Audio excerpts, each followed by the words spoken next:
नमस्कार। जैसा कि हम लोग अभी इंडिया इंटरनेशनल सेंटर में है और यहाँ पर एक कार्यक्रम का आयोजन जो है वो SPT.com के द्वारा किया गया है, एक शाम बलिदानियों के नाम।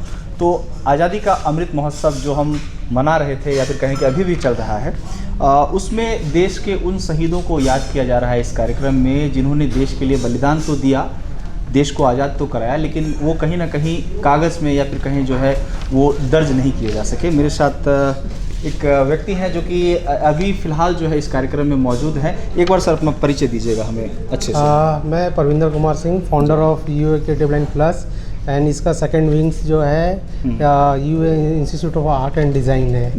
तो ग्रुप ऑफ कंपनी है।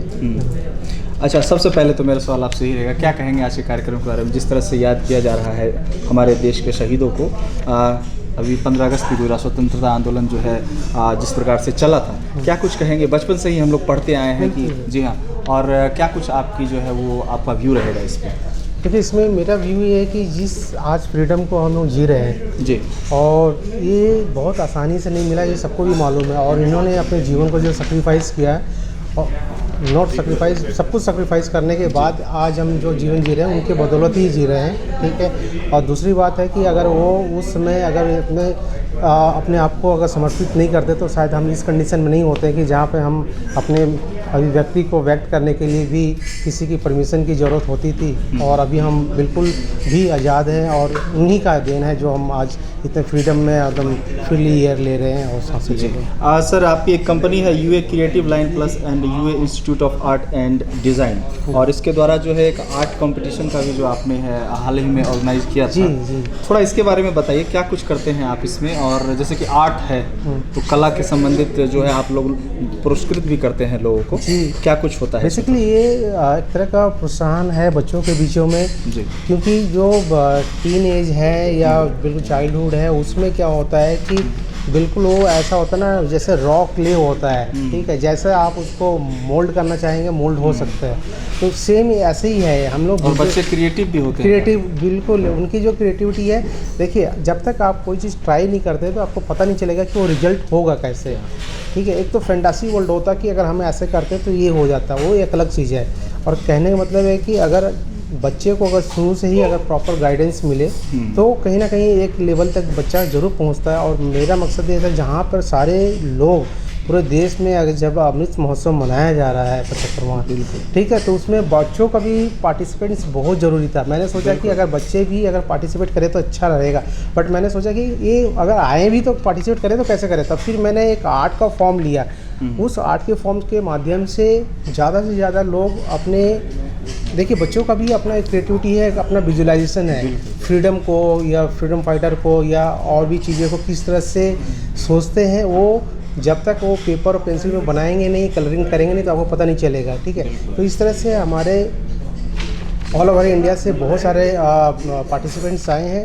बहुत लोगों ने अच्छे चित्र भेजे हैं बना के, और मुझे अच्छा लगा कि अमृत महोत्सव में बच्चे, मतलब कि छोटे बच्चे, मतलब 2, 3 और स्टैंडर्ड के लोग से लेके ग्रेजुएशन के लोग भी इसमें पार्टिसिपेट किया और बहुत अच्छे आर्ट वर्क बनाए, जिनको आज हम लोग कुछ फर्स्ट, सेकंड, थर्ड और 15 कॉन्सोलेशंस अक्रॉस इंडिया आज हम लोग उनको अवार्ड और कंसोलेशन। जैसा कि आपके कार्यक्रम में फर्स्ट प्राइज जो है वो दिया नाथ जो है वेस्ट बंगाल से इन्हें मिला था, क्या क्रिएटिविटी रही थी इनकी? मतलब थोड़ा समझाना। दिया नाथ बेसिकली वेस्ट बंगाल से है और उनका जो आर्ट बिल्कुल ही अमेजिंग है। और दूसरी बात है कि वो डफ एंड डम में बोल भी सकते हैं। जब मैं रिजल्ट देखा और रिजल्ट के बाद, उम्र होगी उनकी 7th स्टैंडर्ड में, 7th स्टैंडर्ड में।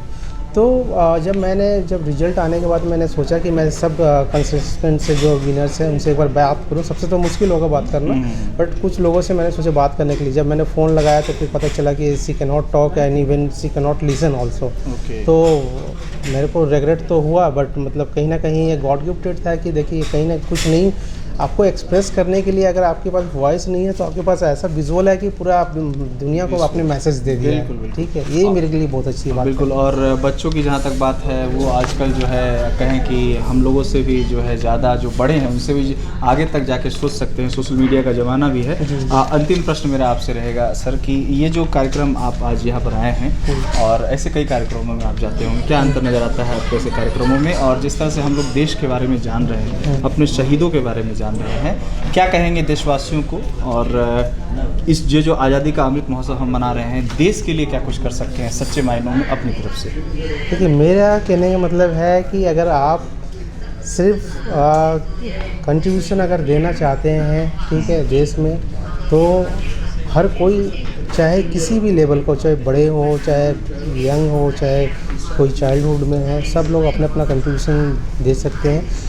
और जो हमारा फ्रीडम है, उस फ्रीडम को गलत यूज़ नहीं करके सही डायरेक्शन में यूज़ करें। ठीक है, फ्रीडम का सही मायने को समझें, सही डायरेक्शन में चलें। ठीक है, और देश के लिए अगर मैं और एक चीज़ मैसेज देता हूँ कि देश के लिए अगर कुछ करना चाहता है तो बेसिक चीज़ है कि अगर रोड पे चल रहे हैं या कहीं पर भी तो गंदगी नहीं फैलाएं। ठीक है, बहुत छोटी सी बात स्वच्छता का भी है।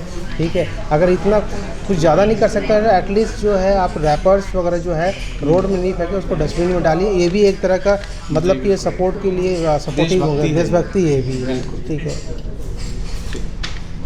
जी सर, लास्ट। देश विदेश की ताज़ा तरीन खबरों से अपडेट रहने के लिए आप हमारे चैनल को ज़रूर सब्सक्राइब करें और साथ ही बेल आइकन को भी ज़रूर दबाएं ताकि सभी खबरों से आप और आपके जानने वाले रह सके अपडेट।